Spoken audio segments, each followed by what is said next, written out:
এই চেয়ারের বেজের সাথে যে চাকা ছিল তা ভেঙে পড়ে গেছে এবং এর যে বেজ তা জং ধরে গেছে। এবং আরেকটি চেয়ার দেখুন, এই বেজ জং ধরে নষ্ট হয়ে গেছে এবং চাকাগুলো ঢিলা হয়ে গেছে। তো আমরা কি করব, এই রিভলভিং চেয়ারগুলো রিপেয়ার করব এবং আপনাদের সাথে শেয়ার করব।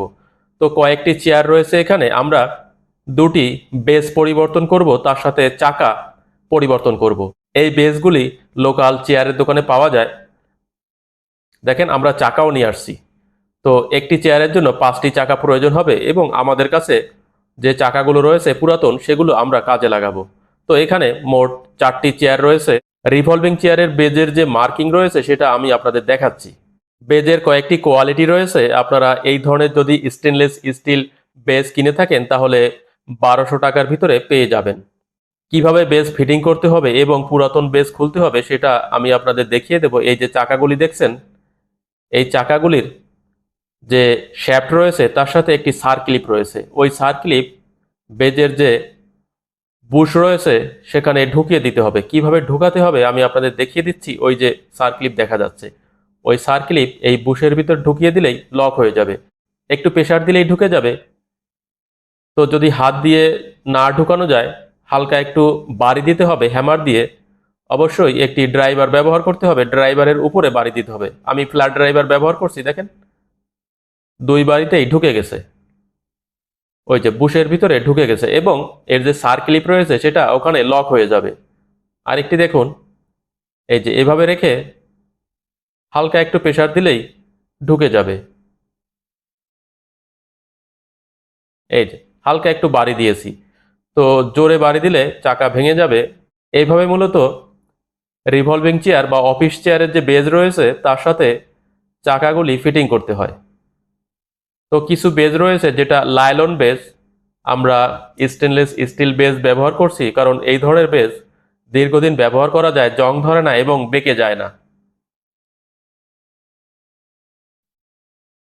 এবং কিভাবে বেজ খুলতে হয় দেখেন, আস্তে আস্তে প্রেসার দিতে হবে। যেহেতু আমরা এই বেজ রাখবো না, ফেলে দেব, এ কারণে আমরা কাঠ ব্যবহার করছি না। এরপরেও দেখেন একটি হাইড্রোলিক গ্যাস সিলিন্ডার দেখা যাচ্ছে যেটা নিচের থেকে খুলে গেছে, নিচে একটি ক্লিপ রয়েছে। তো কিভাবে গ্যাস সিলিন্ডার ফিটিং করতে হয় দেখেন, একটি ওয়াশার নিয়েছি যেটা ভিতরে ঢুকে গেছে এবং এখানে আরেকটি ওয়াশার দিতে হবে, মেটাল ওয়াশার, তারপরে একটি রাবারের ওয়াশার দিতে হবে। এভাবেই ছিল। তো এভাবে ওই যে গ্যাস সিলিন্ডারের যে ব্যারেল রয়েছে সেখানে ঢুকিয়ে দেব। এই যে এভাবে ঢুকিয়ে নিচের দিকে আমরা একটি ক্লিপ রয়েছে, ওই ক্লিপ আটকিয়ে দেব। তো একটি ওয়াশার প্রয়োজন হবে, একটি ওয়াশার এখানে ছিল এবং ওই যে ক্লিপ, ক্লিপ এভাবে রেখে প্রেসার দিলেই ঢুকে যাবে, ওই গ্রুপের ভিতরে আটকে যাবে। তো এই গ্যাস সিলিন্ডারগুলি খোলা যায়, দেখেন ওই যে ক্লিপ আটকে গেছে, ক্লিপ খুলে হাইড্রোলিক গ্যাস সিলিন্ডার খোলা যায়। ইচ্ছা মতো হাইড্রোলিক গ্যাস সিলিন্ডার খুলে ছোট অথবা বড় সিলিন্ডারের সাথে পরিবর্তন করা যায়। দেখেন এই যে মেকানিক্যাল রয়েছে, এই মেকানিক্যালগুলো আমরা টাইট করে দিচ্ছি এবং হ্যান্ডেলগুলো টাইট করে দিচ্ছি। তো এই ধরনের মেকানিক্যাল এবং বেজ, তার সাথে চাকা, হাইড্রোলিক গ্যাস সিলিন্ডার মার্কেটে পাওয়া যায় এবং হ্যান্ডেলগুলোই পাওয়া যায়।